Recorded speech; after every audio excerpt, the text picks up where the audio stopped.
수밖에 없잖아요. 바울이 나오기 이전까지 예수의 이름은 유대 민족 안에서만 자기네들끼리 알았던 거예요. 바울이 어떻게 해서 나와가지고 벼락 맞아서 정신 잃어가지고 그래가지고 넘어간 거지. 그 이전은 다 그 안에 있었어요. 그 안에 있던 사람들을 대상으로 해서 예수의 이야기를 쓰자고 하니까 마태복음 같은 게 나온 거예요. 마태복음 맨 앞에 뭐가 나옵니까? 족보 나오죠. 그런데 한번 여러분들 생각해 보세요. 아브라함이 이삭을 낳고 이삭이 다윗을 낳고 쭉 해서 예수까지 나와요. 그리고 난 다음에 그 다음에 아주 간략하게 마태는 뭐라고 얘기하는가 하면 마리아는 요셉과 아무런 관계가 없다. 그러는 거예요. 성령으로 잉태됐다. 이렇게 된 거예요. 그럼 봅시다. 마리아는 아예 관계가 그 족보에 관계 없는 거예요. 관계 없는 사람이에요. 그러니까 결혼만 했지만 네. 아무런 관계가 없는 사람이에요. 그렇죠. 그러니까 예수가 요셉의 피를 조금이라도 받았냐? 안 받았어요. 그런데 그러면 족보는 뭐하러 갔잖아. 이거는.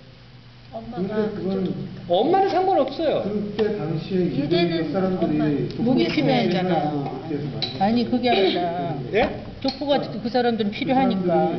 유태인들이 그래서 무시하니까 예. 그때 당시에 필요해서 그렇게 해서 만들었다고. 근데 결국은 예수는 유태인 왕족이 돼야 되니까. 예.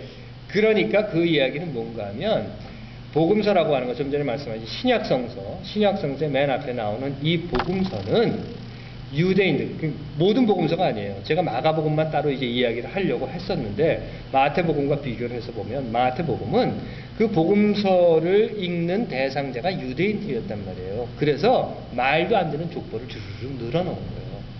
하지만 예수는 그 족보하고 상관이 없어요. 전혀 상관이 없는 거예요. 그리고 동정녀 마리아의 이야기는 마태는 이만큼만 하고 말아요. 누가로 한번 넘어가 보세요. 누가는 뭐 그냥 엘리자벳 나오고 뭐 나오고 마리아가 노래까지 부르고 누가는 또 그 동정녀 마리아에 대한 것만 또 잔뜩 강조를 해요. 물론 누가도 족보를 이야기합니다. 누가의 족보는 역으로 올라가죠. 예수부터 시작해서 아담까지 두 개의 족보를 갖다 비교를 해보시면 이건 도저히 맞는 게 아니에요. 이건 다 전부 다 쓸데없는 이야기들을 왜 했는가 하면 이 대상이 누구냐에 따라서 자기네들이 만들어내어 첨가했던 부분들이 바로 그거라는 거예요. 마가복음은요, 오늘 제가 보려고 했던 16장 1절에서 8절로 끝이에요. 오늘 읽은 그 부분, 마지막이 이겁니다. 그 여인들은 아무에게도 가서 아무 말도 하지 못했다. 그리고 끝났어요. 마가복음 16장 9절이 있습니다. 두려워서 16장 9절이 있죠. 16장 9절부터 뒤에 쭉 나와요. 그 뒤에 나오는 이야기는 부대 첨가 부분이에요.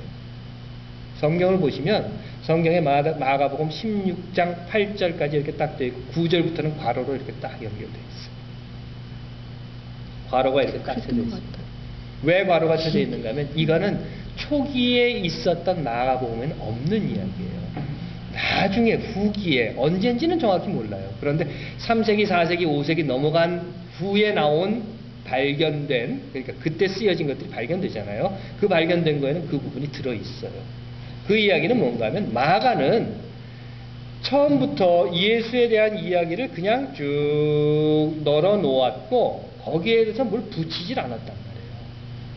그런데 마태는 족보에 대한 이야기, 유대교에 대한 이야기 이런 것들을 막 붙여놔요. 그래서 마태는 구약의 예언에 이게 됐다. 구약의 예언에 이게 됐다. 이걸 막 연결을 합니다. 그러다 보니까 좀 잘못된 인용구도 있어요. 마태는. 누가는 역사적인 순서에 따라서 그걸 쭉 연결하자고 하니까 또 거기에서 족보에 대한 이야기, 또 예수의 동정녀 탄생에 대한 이야기 이런 것들이 앞부분으로 이제 붙어요. 그리고 뒤에 붙은 게 뭔가 하면 부활 후의 사건이에요. 마태, 누가 똑같이 부활 후에 예수가 하늘로 올라갔다라고 나와요. 마가도 오늘 우리가 가지고 있는 그 9절부터의 괄호 속에 하늘로 올라갔다, 승천했다고 나와요. 그런데 8절까지 끊어지면 하늘 올라갔다는 얘기 안 나와요. 그거는 뭔가 하면 그 당시 사람들에 의해서 편집된 성서의 구분이 있다는 거예요. 그 편집된 구분이 있는 것들을 오늘에 와서 그대로 본다고 하면 그 당시 왜 그 사람들이 그렇게 썼는가를 모른다고 하면 오늘 우리는 이해가 안 되는 거예요. 그거 잘못 생각하면 이런 겁니다. 성서는 하나님의 말씀이고 1.1획도 틀림이 없는데 이렇게 배경을 딱 바닥에 놓고 보면 마태가 쓰고 있는 족보와 누가가 쓰고 있는 족보가 안 맞으면 어떡할 거예요? 안 맞아요, 목사님? 안 맞죠? 안 맞지. 왜 안 안 맞는 게 맞아요? 맞지. 당연히 안 맞죠. 말도 안 되는 소리니까. 말도 안 되는 소리가 알아서 그런 게 아니라 쓴 사람들이 다 각자 자기네들이 근데 다 써서 이상해요. 그런 거죠. 비기독교인들이 성경을 그렇죠. 봤을 만들 때 수 더 있는 잘 만큼 집어요. 만들어내는 그렇지. 우리 그 교회 이야기예요. 다니면서 세뇌 그러다 당하는 보니까 거 있어. 그게 맞을 수가 없는 거예요. 두 개. 더 잘 집어. 뭐 어떻게 끼워 맞추고 뭐 이렇게 해서 그 예수의 족보는 이렇다. 그 설교할 때 그런 얘기 많이 해요. 다윗의 자손이나 뭐 예수고 뭐 예수의 족보에는 누가 있고 누가 있고. 그때 당시에 그 족보 필요해가지고 거기다 그냥 준 거예요. 그렇죠. 오늘 못하신 설교의 포커스는 그럼 뭐세요? 제가 아직 못 찾았어요. 뭔가 하면요. 예수가 그리스도가 될 수 있었던 게 뭐냐는 거예요. 봅시다. 마태는 유대인들을 향해서 어떻게든 다시 얘기합니다. 마가는 예수가 그리스도라고 하는 걸 증명하기 위해서 뭔가 애쓴 흔적이 없어요. 있는 그대로 전한 거예요. 더 순수하다. 그리고 그리고 예수는 그 마가복음서 안에서 내가 그리스도다라고 이야기하지 않아요. 아무 얘기 안 해요. 그냥 그 땅 위에서 살고 함께 울고 웃고 먹여주고 재워주고 뭐 이야기하고 그거예요. 마가복음 처음의 시작은 뭡니까? 하나님의 복음의 이거다. 그렇게 시작해요. 시작이라? 예, 그거밖에 없어요. 그 앞에 무슨 뭐 마리아 이야기, 무슨 뭐 요셉 야곱 이야기, 무슨 천사 이야기 이런 거 하나도 없어요. 거기서부터 시작해요.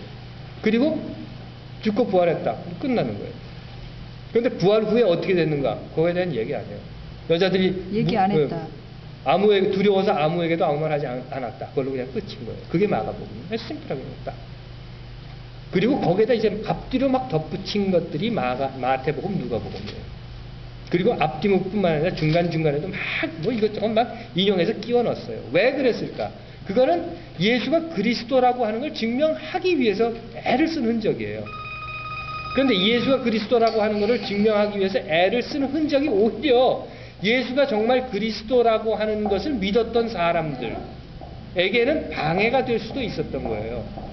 그건 뭔가 하면 예수가 그리스도라고 정말 믿었던 사람들, 믿어야 했던 사람들, 그리고 예수가 그리스도라고 하는 것을 믿는 사람들이 펼쳐져 나가야 할 곳이 유대 히브리 민족이 아니라 저기 유럽이란 말이에요. 그런데 이 사람들은 지금 여기에다가만 포커스를 맞추고 있었어요. 띄어내놓고 봅시다. 마가복음이 쓰여진 것이 70년 이전이에요. 뭐 69년, 68년 이렇다고 그래요. 그러면 67년, 68년, 70년 이전에 마태, 누가가 쓰여진 건 70년 이후, 70년대쯤이라고 하고 요한복음은 얘기하지 맙시다. 요한복음은 딴 나라 얘기니까 한번 제쳐놓고 그러면 마가복음이 쓰여지기 이전에 이미 예수를 그리스도로 고백한 사람들이 있었어요. 그리고 순교를 당했어요. 죽었단 말이죠. 그럼 이 사람들은 마태가 그렇게 줄줄이 늘어놓은 족보 이거 안 보고도 누가가 그렇게 강조한 동정녀 탄생 이거 상관없이도 또 마태나 누가가 그렇게 이야기한 뭐 예수가 하늘로 올라간 이야기 없이도 예수를 그리스도로 고백했단 말이죠. 왜 그랬을까? 왜 그렇게 고백을 했을까요? 그 사람들 무엇을 믿고? 저는 그걸 마지막 그 부분에서 보고 싶었던 거예요. 마가복음 그 마지막에 보면 예수는 부활했다. 그리고 갈릴리로 갔다. 이렇게 얘기를 해요. 그들보다 먼저 갈 것이다 라고. 갈릴리에서 너희를 만날 것이다. 라고 이야기를 해요. 갈릴리라고 하는 것은 이 유다 역사에 있어서 소외받은 땅입니다. 아주 천대받는 땅이에요. 여러분들 잘 아시는 선한 사마리아 사람의 비유라는 거 있죠? 사마리아 사람, 우리 지금 얘기하고 사마리아에서 온 사람인데 참 착한 사람이네. 뭐 이렇게 얘기할 수 있겠지만 사마리아라고 하는 지금 그 선한 사마리아 사람의 이야기를 하는 그 대상은 누군가 하면 율법학자들, 제사장들이에요. 아주 잘났다고 생각하는 사람들이에요. 유대의 최고의 자존심을 가진 사람들이에요. 남북으로 갈라지죠, 나라가. 솔로몬